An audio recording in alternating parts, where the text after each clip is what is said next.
Unshelling Medicine Podcast. Healthcare in the language we understand.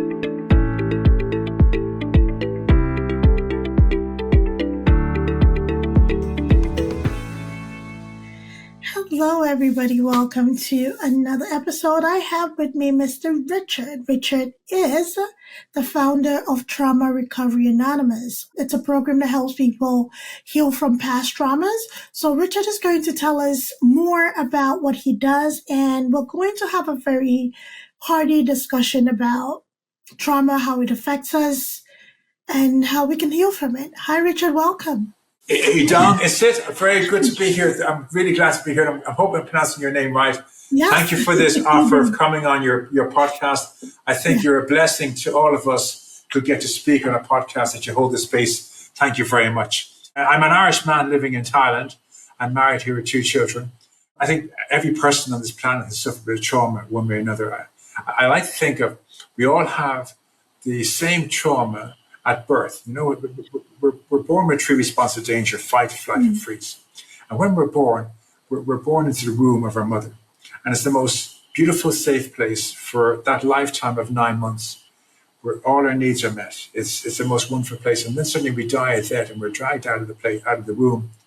And in that moment, we experience the fight, flight, or freeze. And for the child that comes out of the womb and freezes and shuts down, the doctor holds them up with the ankles, slaps them on the bottom for a reaction. And that moment, they know they can never trust the response of freeze ever again because it failed them at the very first time. So their first natural response to danger is to freeze, but that's been taken from them at birth. Then the other children who come out screaming and shouting, one is running away and one is trying to fight. And again, they're wrapped up in a blanket and put to one side in a cot or something. And that moment, they lose that ability to respond naturally for them. So for one child, it's always the first natural instinct is to fight. Another child, the first natural instinct is to run away. And in both instances, that was robbed. And that damages the person's ability to cope with life. So if your first response would be to hide or to freeze, and you can't freeze because the message is it never worked, you're caught between having to fight or flight, and they're not comfortable for you. So you get kind of caught. That happens an awful lot of people get stuck in their feeling because they just aren't able to do what's natural to them. If they came out of the womb and they were allowed to go comatose or to fight and whatever and given to the mother to hold immediately, then they remain intact and they have their responses forever. They put their comatose on the mother's chest, the mother holds the baby comes out of the freeze, and then they have they're intact. So they'll go on to be all those famous people who become great presidents and movie stars and very confident people, but the ones who are kind of get damaged are the majority of people who lose that instinct. So when we suffer a trauma event in our lifetime, whatever that might be, it affects us where we don't respond properly. We've been kind of blocked from responding properly. So you'll see, it's like they talk about the deer in the headlights. If you're driving a car at nighttime and the deer's in the road and you have lights on, it'll stand and freeze and you can basically get out of your car and go over and take it. It won't move because it's caught in the floodlights. And for people who have anyway had their instincts damaged, when they suffer a trauma, they will sit and allow the abuser to abuse them, to allow the abuse to happen, the trauma to happen. They'll stick and freeze because they've lost the ability to run away or to, whatever their response is, they've lost that. And so what happens is they end up getting stuck in that trauma. But then a big problem is we have this idea that because a trauma happened, it's still happening to us. So, for instance, I'm 63 years of age today. At the age of 12, I suffered a trauma event. And for most of my next 40 years, I allowed it to rule and define me. And I pushed people away and I stopped myself from having many opportunities in life. I was afraid of everything and everyone. Yeah. And then a mentor I had said to me one time, he said, "Richie, isn't it about time you let the past go?" And I was furious. How could he say such a thing? Like, let the past go. I'm a victim and he can't say that kind of stuff. But it was the first person I'd let get close in 40 years. And I didn't want to give up that finally I'd let someone get inside my boundaries and be safe around. Nothing sexual. This was a mentor for me to speak to. And I'd been through 40 years of pushing everybody away that I didn't want him to go. So I wanted to look at why he was saying that to me. And I realized what happened in the past didn't happen to the person I am today. I'm carrying the memory of what happened to my younger self. I'm carrying sympathy pains for them. But it didn't happen to me. So I realized we had to find some way to teach people to separate from the trauma. So they could actually leave the trauma and say, okay, I'm here with Idongesit, and I'm doing this podcast. I'm in my home with my wife and my children behind me. I'm not in any danger from any trauma from 50 years ago. So what happened didn't happen to me. My life is here in Thailand with my wife and children. They're now in bed. It's 11 o'clock over here. I'm sitting here doing a podcast with you. I'm loving this space, this moment. You've made it really comfortable for me. And I'm not in any danger. And the 12-year-old child from 50 years ago, he wants to leave this plane of existence.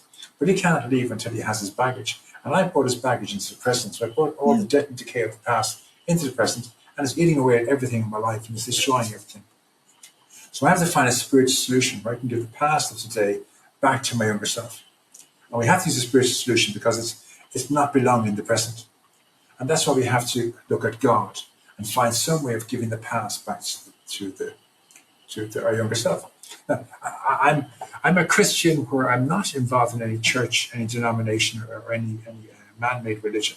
I was raised a Roman Catholic. I became disillusioned with the Roman Catholic faith, all the rules and regulations. I had a friend of mine who committed suicide, and the mother wasn't allowed to have his son buried brought to the church or buried in a grave. And I was very offended by that, very hurt that could happen. And things like that really kind of turned me away from Roman Catholic faith. And I tried the Baptist faith then, and the Baptist faith was very hard for me because they were telling me that all my ancestors, because they were Catholics, would burn the fires of hell because they didn't come to Jesus. I could really hate like that Bible thumping stuff that's just really kind of scaremongering. So I left that, and then I tried a Protestant faith and a Presbyterian faith. And I love the concept of Jesus and go to Jesus. And don't celebrate the cross or don't celebrate statues or, but just God, Jesus, and the Bible and the Holy Spirit is the way. And then I learned I listened to wonderful, I mentioned earlier on, Emmett Fox, Joseph Murphy, Florence Shiven, these wonderful Christians who are Christian scientists. And one of the concepts that they talk about is that God came to earth at the time of the Old Testament, Moses, whatever. And then he went away, and then he chose Jesus to be his son. And for 32 years of Jesus' life, he was the son of Joseph and Mary. And then on his 33rd birthday, he was at the River Jordan, where his cousin baptized him with water. And in that moment, Jesus baptized him with the Holy Spirit and became Jesus the Christ. He wasn't Jesus the Christ before that moment. When he was blessed the Holy Spirit, he became Jesus the Christ. And then later on, he dies and he comes back from dead. And he says to each of us, and he says it to us, even though we're around 1,000 years later, he says to us, I'm now giving you the Holy Spirit. We are the second coming of Christ. There will be a third coming of Christ, but we are the second coming of Christ. So I have to, today, I was born Richard, the son of Dick and Peggy Tierney, brother to Michael, John, Katie, and Mags. But today I'm Richard, the son of God. I am a sibling of Jesus, and I am Richard the Christ. And I have to see that Idongesit, you are Idongesit the Christ. And my wife, who's a Buddhist, is Bo the Christ. And my daughter, Karina, is Karina the Christ. And I need to see every person in my life to be the Christ. But also in that book where Jesus said, the miracles I performed, I expect you to perform those miracles tenfold. So in my trauma program, I have to teach people how to heal themselves. In the first section, they perform 7 miracles on themselves to change their attitude, to change their perspective. That's the miracle we do. So we go from thinking I'm a victim, and this happened to me, to the miracle is letting go of the past and accepting that it didn't happen to me, and I'm whole and complete in the present. That's the first miracle. For me, that was a huge miracle. I mean, for other people, it might be a miracle, a minor miracle, but I had lived for 40 years believing that the past happened to me and I was a victim and I was broken and I was damaged. And then I did this practice on myself. I suddenly realized that past has got nothing to do with me. I am a husband and a father today. I am sitting with Idongesit in her podcast, and I'm in Thailand. My wife is asleep next room. My kids are asleep. This is who I am today. So I'm not that child. And that realization, that truth, was a miracle for me. And then I had to learn the miracle of canceling the voices in my head that tell you, the voice that tell you you're not good enough, and to pick a fight with somebody and tell your wife you want a divorce and tell your boss to shove his job. And we wonder why we said these things, and the voices are telling us to put us in conflict with ourselves and the world around us. When we learn how to quieten those voices with prayer, That was my second miracle. That was a major miracle for me. That was a huge miracle. And so on. And so I introduced people to the practice of miracles in the opening of my healing event. And basically, by the end of 40 minutes, each person has performed basically 7 miracles upon themselves, where they've changed their attitude and outlook around God, Jesus, miracles, the voices in their heads, the past is not theirs, the future is not theirs, and so on. And that by the time they get to actually do the healing event, they're basically healed already. When we can change our attitude, everything changes. So if I'm sitting here 1 minute and I am depressed and I feel like I've PTSD and I've got all this pain in the past and I can't trust anybody and no one's safe to be around, and and then suddenly I go to a place where I'm open to talking to people. I'm open to talking to you, Idongesit. I'm open to being on your podcast and talking to your audience. I'm open to talking to my wife and letting people get close. That is a miracle. For where I came from to who I am today, that is a miracle. If you spoke to my family, they would say something happened, because he went from not trusting anybody, not letting anybody get close. Even people who cared about him, he pushed away. His wife and his children and his siblings and his parents. So the person he is now, I'm open to anybody coming into my life. That is a miracle. And I think we need to embrace the spirituality of recovery and teach people to ask and claim their miracle, to achieve anything, whether it's for mental wellness, emotional wellness, or physical wellness. Someone has an operation for cancer or for something. Claim your miracle first. If we can teach people to invite Jesus into the operation, invite God into the operation, invite the Holy Spirit into the operation, include them in the process. So I love this idea of the spiritual, that we are spiritual beings, that we are the I am, that God lives within us. We are the kingdom of God. We are the presence of God. He's not in some clouds on a shrine up there looking like that guy from Thor. He's actually in us, And if we can live in the I am, we're God-centered. But if I am in the I was or I will be, right, I'm lost, So I try to focus on I am. When I say I am, I'm acknowledging that God is here right here now. Mm. So I use the I am in all my conversations, in all my manifestations, in all my prayers, in all my journaling. I stay in the I am, just all the time. I've spoken for ages. I haven't had to give you a chance to speak, so I'll stop for a moment. No, I absolutely enjoy it. And I like that, you're passionate about what you do and what you teach people. So when it comes to the concept of not pushing away, but cutting ties, just like you cut ties with certain religious group because you did not agree with their messaging, for trauma, for anybody trying to heal from trauma, cutting ties has now become something that a lot of people do, because certain relationships just put you in a place where it either stunts your growth or it rehashes the wound of that trauma, despite your level ability in trying to get over, work through those things or heal yourself through those things. So what is your take on, say, you've experienced trauma, a person has experienced trauma, I should say, and yes, the destructive behaviors were manifested, and this person had an opportunity where this trauma was acknowledged by one of the offenders or somebody who participated in creating this trauma, and the person started healing from there. And the very nucleus of support system that this person has, right, has not, one, acknowledged it, have two, also perpetuated behaviors that rehash this trauma. Do you think, or what is your feedback on a person detaching from said group of people, whether it's family, friends, relatives, acquaintances, whatever? What is question. Your feedback on that? Yeah. Okay. There's a couple of parts of this which are very important. I'm going to come at it very differently.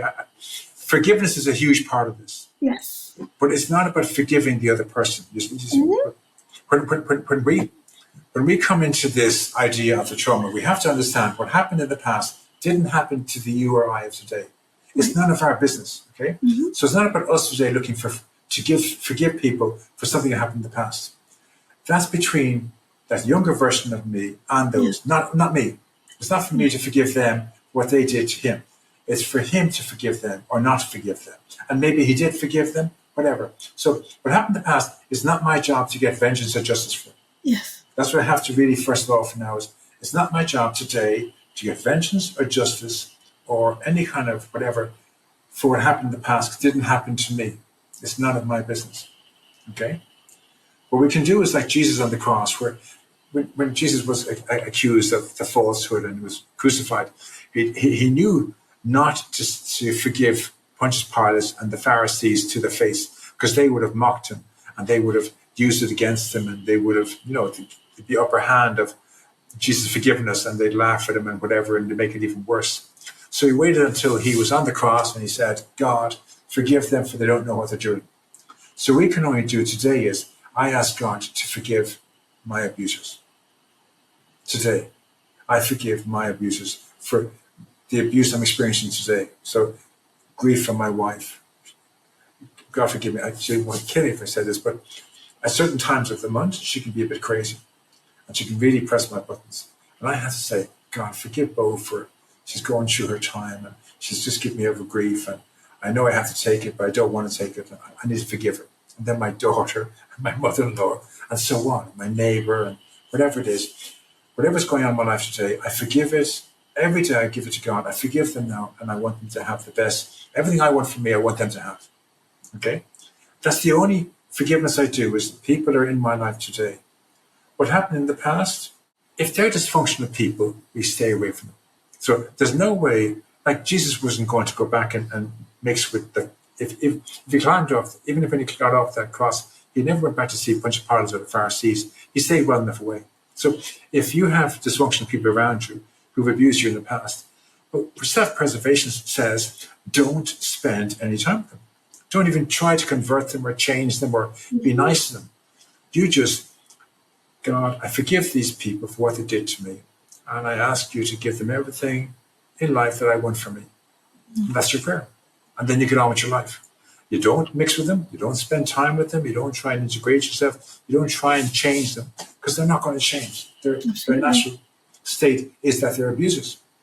And maybe they will change, but that's nothing to do with you. No. You're going to look after you. I look after me. So what happened to me happened back in Ireland, 7,000 miles from here.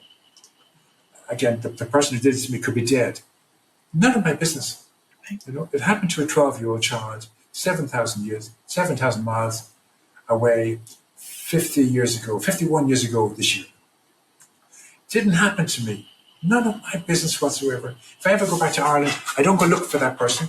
I don't go and say to him, you did this to me, because he didn't do it to me. He did it to a 12-year-old child. It's got nothing to do with me. Like I said, God, whatever happened, whatever that person did to my younger self, it must have happened to him too. I ask you to bless him and help him get through his life, or whatever it is. I forgive him, I let him go. I need to get peace of mind from me. I can't hold on to resentments, because if I hold on to resentments, they'll eat away at me and I will suffer for it. He'll be completely unaware that I'm suffering. He'll be completely unaware that I'm doing his work for him. So I have to forgive him so I can have peace of mind. So if someone says his name or I remember him, I'm not triggered. But if I'm not forgiving the other person and I'm letting it eat away at me, someone says his name or I see a movie on TV or something, and I'll go into disassociation and going into terrible pain and hurt and anger and crying my eyes out and falling apart. I'm giving him my power. Yes. And he doesn't deserve my power. So every day I keep forgiving him and I wish him the best of everything and love and happiness and joy and $1 million and big house and a big car and beautiful girlfriend. Everything I can think of that I would want for myself, I give to him. And eventually what happens is he gets evicted from my mind, heart, and soul. And someone mentions his name or something comes up on TV, it doesn't affect me. It's just something that doesn't affect me. But it's not my job to seek justice for the past, because the past didn't happen to me. A big part of the trauma is understanding. Right now, it's nearly 11 p.m. at night. Everything before 10 p.m. tonight is none of my business. Even though I met you at like 9:45, that's none of my business. I'm only alive in my whole lifetime from 10 p.m. to 11 p.m. This is my I might drop dead at 11:01. At 10:52, I'm alive in this 1 hour. Everything before 10 o'clock is none of my business. It's gone. The past is gone from 10 p.m. back to the date of my birth. It's all in the past. It's got nothing to do with my history. And there's no guarantee I'll wake up or be alive at 11:01. So all I have is this 1 hour of which I'm spending it with you. I'm having a ball, but this is my life here. I don't involve people who hurt me. I don't think of people who hurt me or people who are against me or the troubles in my life. I'm here with you having a wonderful conversation about spirituality, hopefully helping your audience who may have had trauma to understand it's not our business to fight battles that don't concern us. Mm-hmm. What I do for myself, and I find it wonderful, is I love having God in my life because it's given me this way of living that just blows me away, and I'd like to share it with you. I have 24 hours only in my life. This 24 hours today. Again, if I wake up tomorrow, I'll have a new 24 hours tomorrow, but I have no guarantee I'm going to wake up tomorrow. The world, I love that Asterix and Obelix comedy where he says, like, the sky might fall on our head. Like, the world could end, We don't know. It could end tomorrow. So we only have today. So what I do is, there's 3 8-hour segments in the day. 8 hours of work, 8 hours of rest, and 8 hours of play. And if at night time, normally my bedtime is 10 o'clock, so you'll know I'm going over time for you here, and I'm really enjoying it, but I'm not going to blame you. I'm just saying. So I get up at 6 in the morning, go to bed at 10 o'clock at night, so I've got a 16-hour window, okay? So at 10 o'clock, for the last hour of my night, there's no electronics. So again, this is different tonight because I'm with yourself, but normally at 9 o'clock, I turn off my phone. And then I go for a walk or something. At 10 o'clock, I sit down and I have a chat with God. And I say, God, here's my day. Here's everything I did today. I brought my son and daughter to the college. I brought them to the market. I went shopping with my wife. I brought the dogs for a walk. I went for my own walk. I met with Idongesit and I did that podcast. And I did this, that, and the other. I tell nothing I did. Some things I failed. I was meant to do that and I didn't do that. I was meant to wash the car. I didn't wash the car. I was meant to pay that bill. I didn't pay that bill. But that's my whole day. I now give all that to you. You take it from me for the next 8 hours so I can have a peaceful sleep. And I give him basically everything. So if there's trouble with my wife, I mention my wife's name, my daughter's name, my neighbor's name, the police and the road or whatever it is. I itemize everything I'm giving to him. And then I give it to him. And once I give it to him, I put my head in the pillow with a smile on my face. I sleep like a log for 8 hours. I wake up in the morning and I imagine having this voice where God says to me, okay, Richard, here's your 16 hours. I want you to focus on you only. Just clean your side of the street. Don't interfere with anyone else's life. Don't try and fix and save anybody. Don't worry about what's happening in America or in Russia or in England. You just look after your 16 hours. Do your 16 hours fully today, 8 hours of work, 8 hours of play, stay in the day. And every hour you complete an hour, I want you to sit for a moment and reflect on you've completed an hour of your day. And at the end of your day, no internet, no electronics for the first hour of your day, no electronics at the end of your day. Give 100% today. If you only have 30% to give me 100% of that 30%. But try to be Christ in your day today, throughout your day. And at the end of your day, give me your day and let me know how it went on. And I have this imagination conversation I have with him every day. That's what he says to me. And I get up about my day and I get up at 6 a.m. and I get to work for 9 a.m. 3 hours are gone. I kind of go, I have only 13 hours left. I mean, so much better than 63 years of the past, 63 years of the past and 20 years of the future. I'm only focusing on 16 hours. And when I get to work at 9 o'clock, I'm focusing on 13 hours. When I get to lunch break, suddenly it's only 10 hours to go. It's just making it so much easier. Everything of the trauma, today is all I have.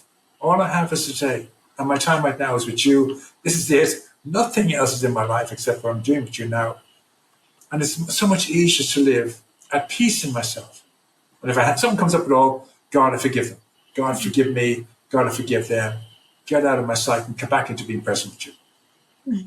I think getting to that point of that mental fortitude to know that it's okay to hand off whatever is burdening you with faith that it is taken care of is something that is built over time. And, you said something about forgiveness, forgiving the other person, something that I learned a few years back that I keep very good practice of is that anger, resentment, and unforgiveness is like drinking poison and watching the other person die, right? So even if I'm frustrated in the moment, I've always been one to speak up and speak out, right? So just in case you were not aware that these actions have made me feel this way or put me in this headspace, I will let you know. I will give you the opportunity to either address it, own up to it, or be defensive about it. And your attitude about the conversation that we just had is going to determine whether I want your energy around me or not, right? I think in a society that pushes for maintaining relationships regardless, and especially in like a family setting, when somebody has experienced trauma and either parents, siblings, cousins, you name it, whoever, within a family setting, there is this commonality that a lot of people report of, oh yeah, well, we're family, what are you going to do? Forgive and move on, we're family, or just not acknowledgement of it. And I think that piece of lack of accountability and forced forgiveness usually puts people in a place. It doesn't matter what level of healing a person is in. If they continue to expose themselves to people who play down their feelings or who gaslight, right? It puts a person in a very topsy-turvy headspace, right? Even if they've healed. So that is why I asked the questions, because I know a lot of people that for peace of mind, for their own mental health, for their own healing, and often people who experience the most trauma are the most forgiving. One thing I'll say, and you made a very valid point about that, is for families say we're families, forgive. Right. If it's okay to forgive if we don't allow the behavior to continue. So that kind of person who says forgive and move on, they're saying forgive and stay in this dysfunctional relationship. Right. And that's for us, that's not possible. So okay, I'll forgive and I'm going to move on, but we're going to move on without you. Yeah. So if we have suffered trauma from family, whatever, and they're not changing, we have to make a decision to say, you're not my tribe. The truth is, you're not my tribe. But when we're born into our parents' tribe. And it may be the fact that we don't fit in our parents' tribe. It may be the fact that, if your parents were doctors and their parents were doctors and they want you to be a doctor, but you want to be a dancer or you want to be a musician, the bottom line is you're not, although you're in their tribe, you're not a member of their tribe. Your tribe is dancers and musicians. And you have to, at some stage, step away from that tribe and join another tribe. But what happens is kids get blocked into maintaining these dysfunctional, abusive relationships because that's what the tribe says they have to do. But they don't suit it. So you have some child who's maybe gay or homosexual or something, okay? And all the family are really closed-minded and whatever. And, again, it's not for me to decide if gay is right or wrong. That's for God to decide. The greatest sin is rejecting the Holy Spirit. That's the only sin that matters is rejecting the Holy Spirit. It doesn't matter if you're gay or a lesbian or you're a racist or whatever. The ultimate sin we have to be concerned is are you rejecting the Holy Spirit? And that's the one thing I'm not going to do today is with the Holy Spirit. So if someone is gay and the whole family is heterosexual and really kind of hardline heterosexual, the child realizes this isn't my tribe. I need to move away. And they may never see that child again. The child might move to some community that's a gay community and have a wonderful life in that gay community and be able to find Jesus in that gay community and have their life. But they'll never go back to their heterosexual community. And that's okay. There's no rule to say that you have to stay true to a tribe that you don't fit into. I mean, for you to set this podcast, I would imagine this goes against everything of our upbringing to have the courage to set a podcast. It's like parents are kind of wondering, don't put yourself out there and people are going to make a judge you, this kind of stuff. But do you have the fortitude to say, I'm setting up this podcast because I want to make a difference in the world of medicine and Unshell medicine. I love that title. So I have to say it because I love it. So again, you've taken on something that maybe your workers, your colleagues would say, this is crazy. You're going against the system. You're going against whatever. But you're very strong about it. No, I want to be in a tribe of, like you said, a community that really feels strongly about this. I'm hoping I'm joining your tribe anyway. I'd be very happy to be a member of your tribe. But, You're looking to create a tribe of people who want to care for people for that sake and not for commercial. You know? I was on a podcast recently, and this therapist who runs the podcast was saying how the medical profession, they sell medication and therapy, and they're not allowed to step outside of what they're taught. They're not allowed to step into spiritual. They have to just push medical procedures and medication, and that's it. And like you're saying, wouldn't it be great if we could bring God into it and bring holistic practices into it and yoga, breathing practices and Aradevi stuff and auras and bring that into it and still have that together? Wouldn't that be awesome, you know? But the medical profession are saying to you, you're trained to be a medical doctor. This is what we sell, medical procedures and medication. And that's all you give to people. And then people are told they have to do this certain way. And we're like kind of going, no. You could do that, but also you could add to that, do some breathing practices, do some whatever, you know. And so that kind of stuff, you know. So I think we're blessed with YouTube, of all the social media platforms, that you can come across, like people like Emmett Fox. I'm going to say them slowly and out loud. Emmett Fox, Joseph Murphy, Florence Shiven, Shiven, Neville Goddard. They're probably the best. And Norman Vincent Peale. He was a Protestant minister in the 1920s, and they're on YouTube. All their books are on YouTube, all their teachings. But Emmett Fox, especially, to understand the Bible in a way that is so spiritual, it'll blow you away. He was what was called a spiritual Christian scientist. They believe that the science of the Bible, that the Bible was written about each of us individually. Mm-hmm. Their understanding is that Adam and Eve actually are our male hormones and our female hormones. Mm. And when we have a balance in our Adam and Eve, we have a balance in our hormones. And if it's too much of the male or too much of the female, then that affects our sexuality and everything else. And they go on. Every story they have in the Old Testament of Job and Solomon and David, there's reasons behind these stories. They're about each of us and our struggles and trials with life.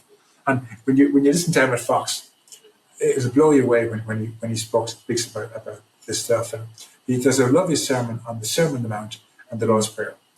And if you can listen to these two, any conception you had before of Christianity will be changed forever. You may never forgive me for introducing to this guy because it's going to change you forever. Sorry, God. No, it's such a great conversation because the spirituality, mind and body, is so connected, and I have seen a lot happen in a good way. You know, call it miracles, call it supernatural intervention, when spirituality is brought into healthcare in conjunction with treatment, medical treatment, right? So be it whatever anybody believes in, you believe in God, the universe, the source, Allah, you name it, whoever you believe in, if you have a strong hold in your beliefs and you bring that into your part of your medical treatment, it has shown to give incredible results. Energy healing, you mentioned aura, right? Reiki, I could go on and on, right? So these are all termed alternative medicine, but they are the primary medicine. We are all energy, right? Mine are EFT and acupressure. I love them both. Again, super stuff. I love acupuncture. Acupuncture works great for me. Acupuncture has... So acupressure. So rather than needles, for me, acupuncture. You use your fingers. Yeah. Right. So acupressure is, instead of needles, you use your fingers. The fingers, to create pressures with different pressure points. Yeah. I've utilized acupressure. Acupuncture works great for me as a person. Yeah, me too.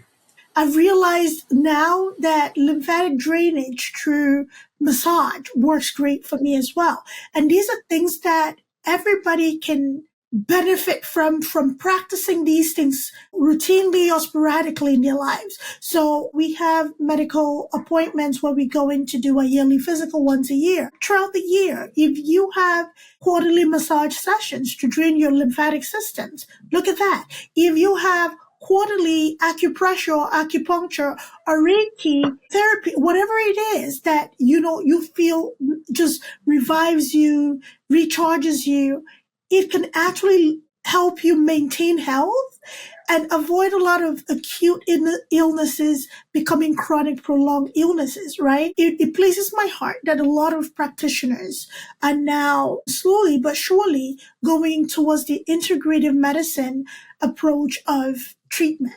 And a lot of doctors and other healthcare practitioners are being supportive of their patients, right? When they talk about utilizing these integrative procedures for healing or maintaining their health, as opposed to being punitive and that doesn't work, this is modern medicine, right? And, we're moving in a place in life that things are not face value, right? When we talk about the Bible, reading the Bible and taking it at face value without really understanding that it is a guide that applies to every turn of the century, right? It is not what I follow Neville Goddard, and just listening to him in the past few months, I will tell you, has transformed me in a way that I did not bargain for it. Right? I did not bargain for it. I was in the search, just like you. I'm a Christian. However, I do not participate in any organized religion because, there's just things that I've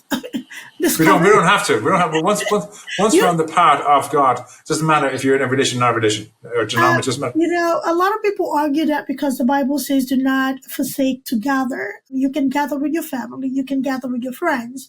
But, some people need that routine. In any sense, I am a firm believer that it is okay to detach. It is okay to detach. It is okay to have boundaries, because if you really want to heal, if you really want to do well, it is very unnecessary to put yourself into a position that will make you, for lack of a better word, fall off the wagon.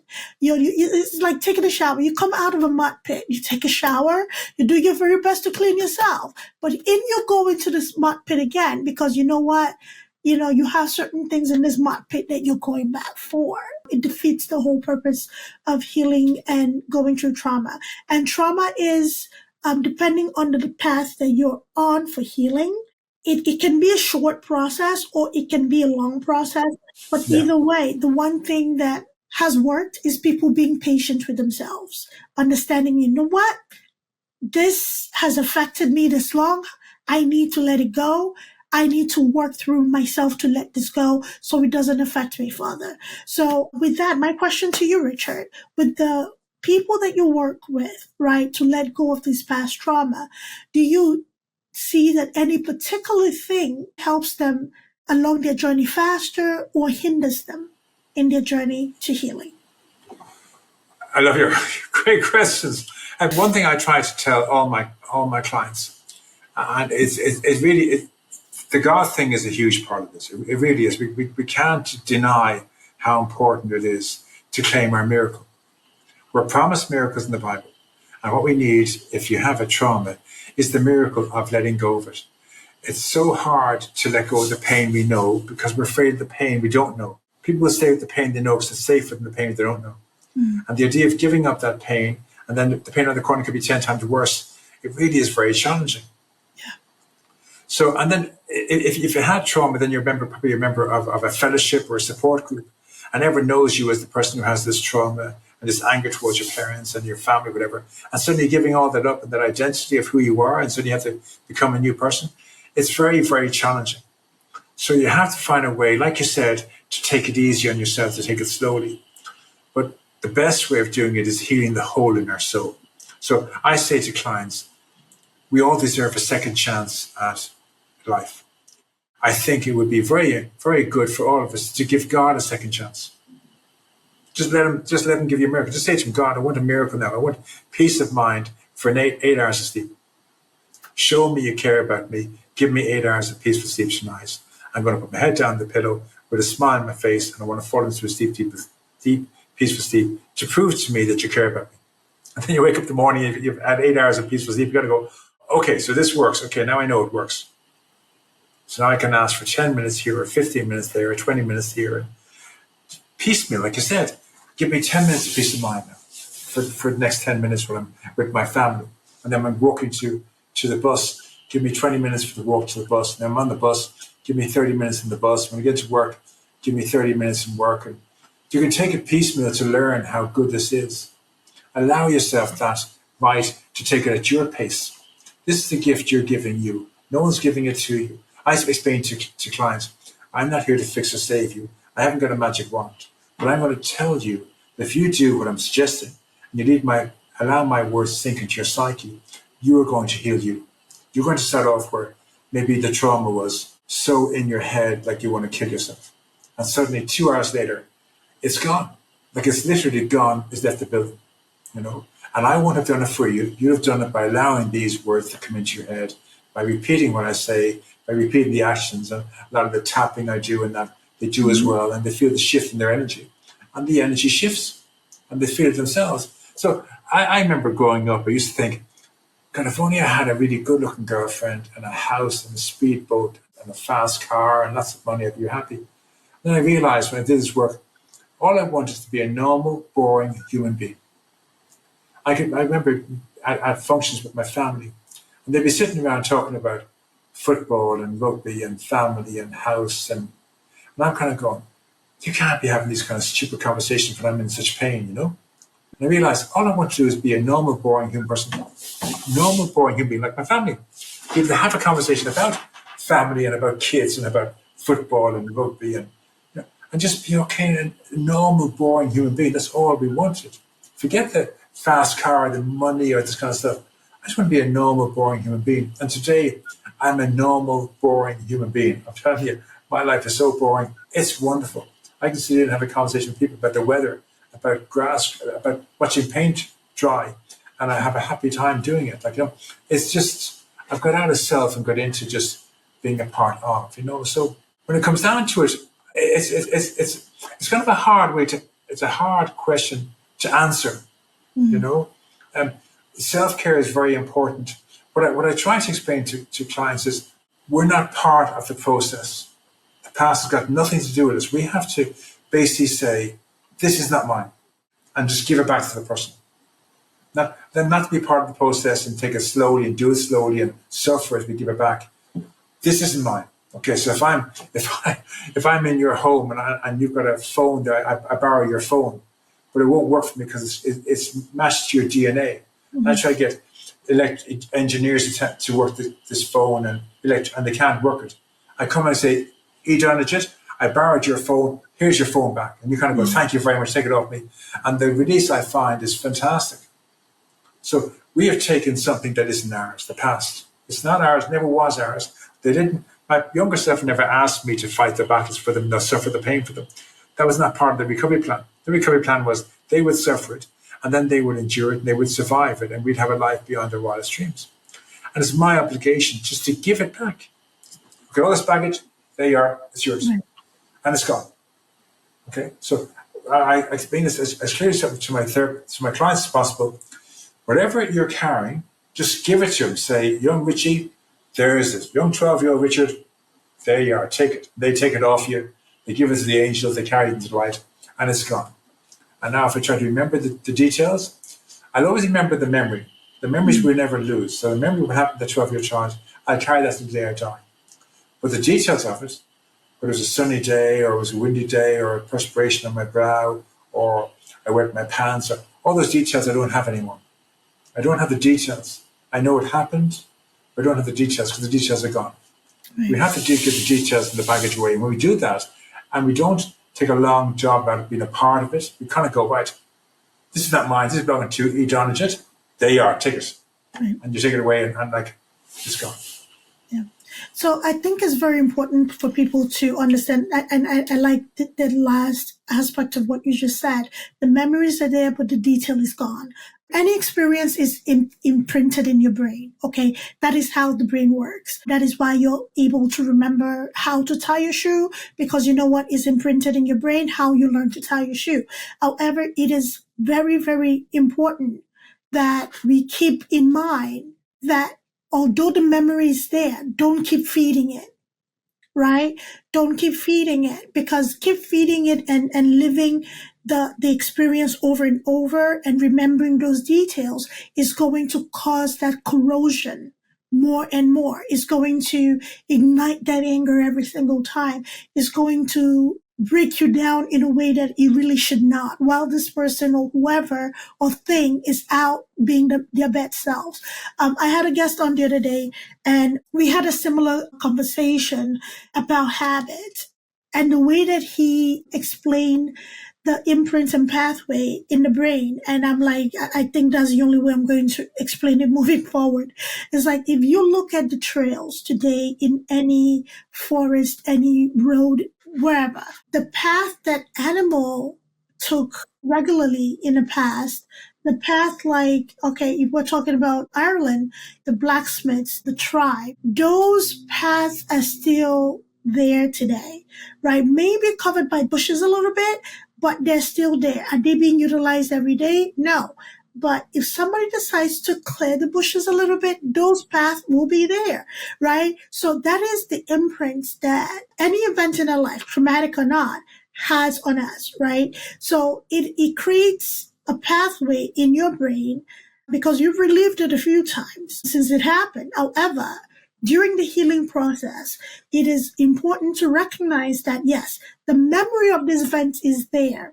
However, you can let go of the details. It is the details that sends the chill down your spine, the details that makes your heart pump twice as fast, the details that make you just shake, the details that just, boils you up on the inside. That is what you can let go, right? Because those are the details that break you down. However, that memory is going to be there. And it is very important that when that memory surfaces, when something triggers that memory, that you walk through to remind that pathway or that imprint that, you know what, this doesn't belong to me anymore, and I do not want to focus on it. I wish them well. I've forgiven, this occurrence, and that's it. So the memory will be there. However, do not feed into the details. So I love the way you said that. Fabulous, yeah. I'm really enjoying this. There are a couple of things I'd like to share too that are very, very pertinent to all this. And again, I keep going back to God. I can't believe how much I talk about God these days. I didn't 4 or 5 years ago when I first started this therapy practice with clients, but it's just over time it's grown. And this is the one that shook me, that this really affected me, was the fact that there's no such thing as evil or Satan in the world. This shocked me completely. I hope you'll understand this. God is the source of everything. Okay? So all the abuse and trauma I suffered, God was the source of it. He chose us, people like us who have suffered trauma. He chose us for a reason. When we suffered, it would floor an elephant. Ordinary people would not be able to survive what we've suffered. But we suffered it because it's going to make us stronger. We're going to go on to move mountains. We're going to go on to change the world like Martin Luther King and Nelson Mandela and Mother Teresa and Jimmy Carter. God chooses specific people and they suffer hardships. They talk about the book of John, they talk about Paul and Peter and Stephen. They suffered hardships, but they changed the world because of it. So the trauma I experienced, and I came through it, and today I'm treating people for trauma. And I believe that you and I, even today, doing this recording today, there's a very good chance that someone's going to come onto this podcast and the message that we are carrying touches them so deeply that they go on to break free of their trauma, start a life beyond their wildest dreams, get married, have children, and maybe in 2 generations, one of their descendants creates a cure for cancer or AIDS. Now, no one will know that you and I played our part in this. That we won't get any accolades or recognition on this planet for being a part of this process. But somewhere down the road, someone that we touched, someone in your audience that got a message from us, created a cure for cancer or AIDS. And it was down to us being here, but we'll never get the accolades for it. But what the truth is that God will know we played our part. Absolutely. And that's why we keep coming back doing this. Yeah. That we don't have to get the accolades on this earth, but we know that God knows that we played our part today. And it may not be this podcast, maybe another podcast, but somewhere down your journey, you're going to touch the lives of somebody. And it's going to have a most amazing experience on your audience. That one of them is going to go on and create a cure for cancer or AIDS. And again, they won't even know you did it, but it was down to you. That is the whole premise here, because at the end of the day, it does mean no good to hoard what has worked for me. Did I always have a guide, a person to guide me along? No, but like you said, talking about God. God has come up so much in this conversation. I was guided without really recognizing that I was guided, right? Neville Goddard doesn't know me. He's long gone. His family does not know me. However, the impact of what he's done, he's one of the many people that I do listen to. It's amazing how when you actually seek something, it aligns, right? It aligns right in time for you. And that is the reason why I am doing this. That's the reason why I told you before we started recording, that it is very conscious to have certain conversation on this platform, because even if one person benefits, that's all. Like, we've done our part, right? It's kind of like the starfish story. And I say this to my students a lot. You know, when the young man was running down the beach and throwing starfish back into the ocean that were washed on the shore, it's like, you know, somebody said to him, "Hey, have you seen the length of this beach is really long. I don't think you'll make much of a difference, right?" And he picked one up, threw back in the ocean and said, "To make a difference to that one," right? The one person. But I teach my students at the end of my lectures, I say, you know what? Did anybody learn anything? As long as somebody gets one thing, that's all that matters. And the people that are suffering in silence, the people that do not know they can talk to somebody, the people that they are not comfortable talking about their trauma. Let's be honest. It's not something easy to talk about. It's not something easy to be vulnerable about, right? Because it is painful. However, there's healing in talking about it. There's healing in letting it go. In talking about it is a release, right? So more than anything, I want us to kind of be an example to somebody who may be struggling by themselves. They don't know where to turn for answers, or they just don't know that they have support. That is why I am adamant in creating a community where people can find my guests like you. You have this great program that you're helping people work through their traumas, right? So I want somebody to at least have an option, right? They could reach out to you and figure out, you know what, Richard is too far away from me, or, you know, there was something that was said that I don't think maybe I can heal from this person. At least that's a starting point, right? Yeah. That's your lighthouse. Go anywhere, right? You know exactly what to look for in a therapist. You know exactly what to look for in somebody that can help you heal from that trauma. Now you have a starting point, right? So for everybody listening to us today, you know, as we continue this conversation, we are going to make sure that everything that is Richard is going to be included in the show notes, how to reach out to him, his programs, his website, all of that stuff. So if you're interested in having a conversation with somebody, or you don't know where to start, or you're looking for guidance, please reach out and have somebody work with you, listen to Richard, or look for somebody similar who you feel you might be comfortable in your area. So, Idongesit, thank you very much. Can I just finish by saying what I've actually done is I've written a book. It's on Amazon. It's on Amazon Kindle. It's the actual healing event. So again, if you're uncomfortable working with myself for any reason, my accent or my age or whatever, you can do it yourself on the book. Now, I reckon you don't do it on your own. The idea is that you would take someone else. So if you got a friend of yours who has trauma, you might read the book to them and they do the trauma, and then they read the book to you and you do the trauma. So someone's leading you through the program. The directions and everything are in the book. It's the complete healing event in the book. And then when you finish that book, there's a second book, again, on Amazon Kindle. I'll leave the details. And that's for basically if you've been diagnosed with depression or PTSD and you want to undo that mayhem and carnage caused by those bad learned behaviors, then this program will work for that. But you can do it yourself. You don't have to work with me. You can work directly off the book. absolutely. And I think the aspect of having a partner is also very important, because trauma in itself, you know where it hurts, you know how badly it hurts, right? Well, we're human beings. We're not meant to do things on our own. We're meant to be part of the human race. We're meant to ask for help. We have three responses to danger: fight, flight, and freeze. They are all our feelings and all our emotions are actually our God-given instincts in the face of danger. So when you feel anxious or depressed, it's not a mental disorder. Ask yourself, what is God telling me to do? Run away, hide, play dead, or fight. Ask someone for help. Seek a solution. Whatever your body's telling you to do, you do it. Don't think about it. Don't worry about what I'm going to think about it, or Idongesit is going to think about it. Don't think about the neighbors are going to think about it. If your body tells you, run away and have an ice cream, leave the classroom, leave the home, run away and have an ice cream. If the body tells you to hop on your bicycle, go for a cycle, hop on your bicycle, go for a cycle. If your body tells you, hide under your bed, hide under your bed. For me, I have to tell you, at the age of 25, I was in a really dark place. And my family came over one time trying to get me to, they probably want to put me into a hospital or something. I was really loop-the-loop. And I didn't know they were coming over. And I'm sitting on my couch, smoking cigarettes, watching TV. And next thing, they all arrive at my front door, my father, my two brothers, my two sisters. And they're outside the window, and they're knocking the window saying, Richie, can we come here? I want to talk to you. And I just pulled the couch over, went in, got on my hands and knees, and got down on the floor behind the couch and was rocking back and forward, hiding behind the couch. They're looking at me, tears in their eyes. Richie, please let us in. We want to come in. We want to hold you. And I'm there rocking on the ground behind the couch.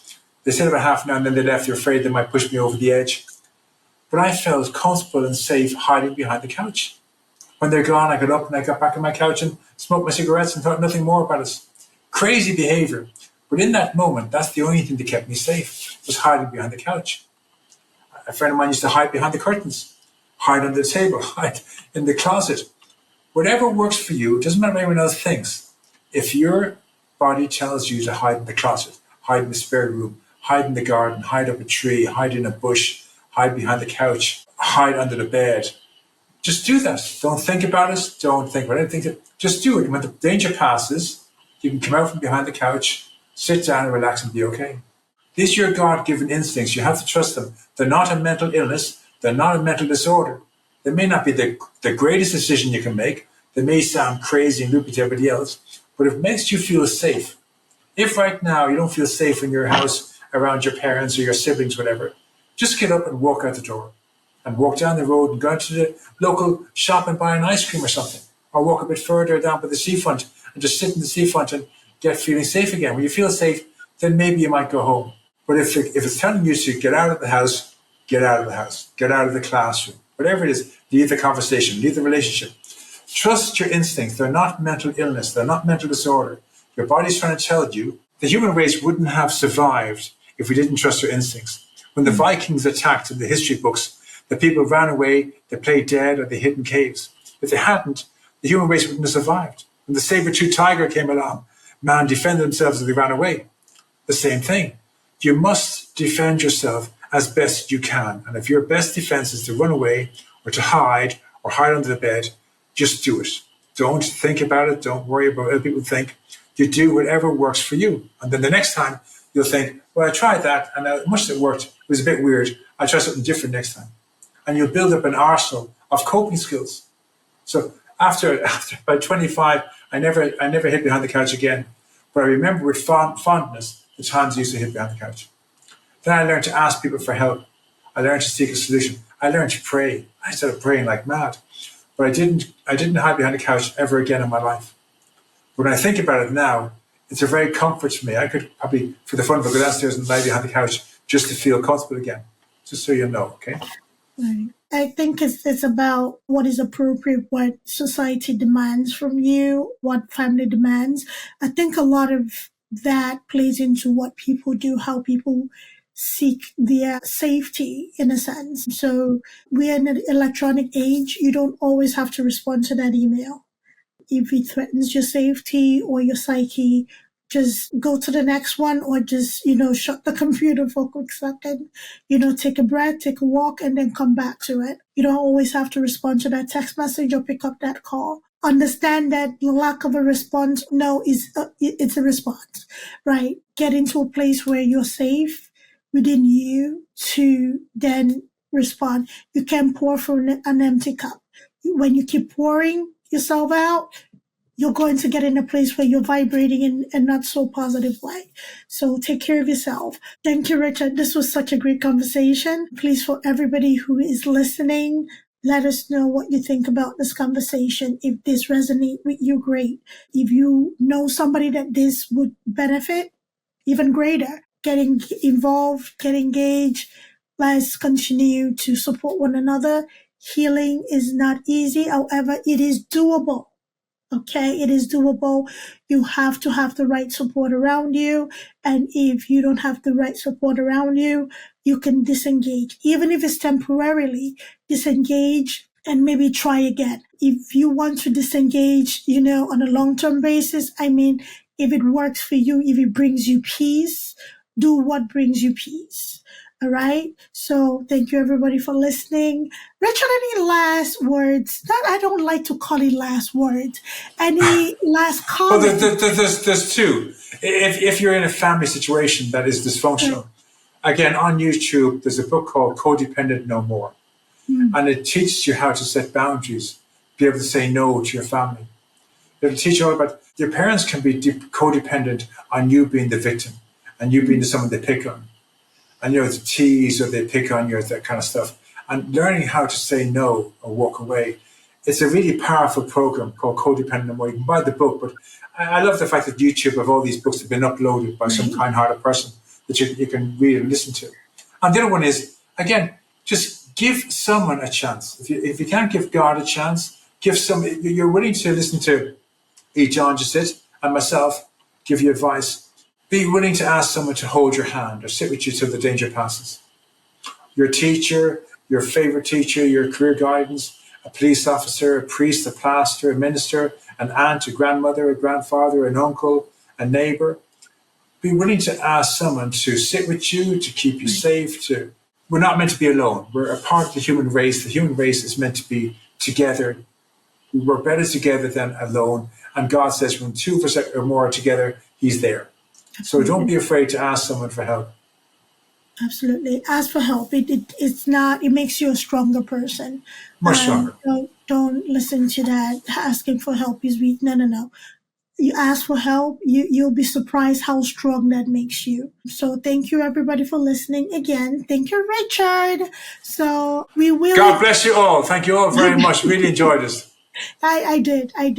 So we will include all of Richard's books, his services, how to reach him in the show notes. So you don't have to guess everything that Richard has said. Please YouTube is there. These books are there.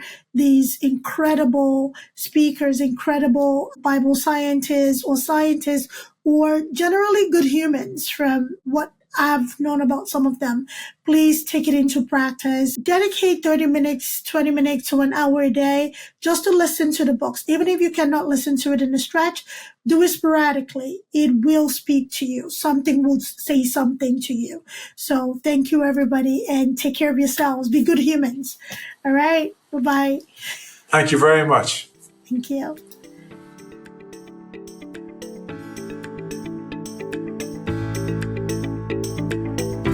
Thanks for tuning in to Unshelling Medicine Podcast. If you want to stay up to date with the latest episodes, make sure to hit that subscribe button on your favorite podcast platform. If you enjoyed today's episode, please take a moment to leave us a review. Follow us on social media at Altruistic Scribe on Instagram, TikTok, Facebook, YouTube, and LinkedIn. We share additional tips, updates, and health-related content that you won't want to miss. Have any questions or topics you'd like us to cover in future episodes? Reach out to us at altruisticscribeco.com.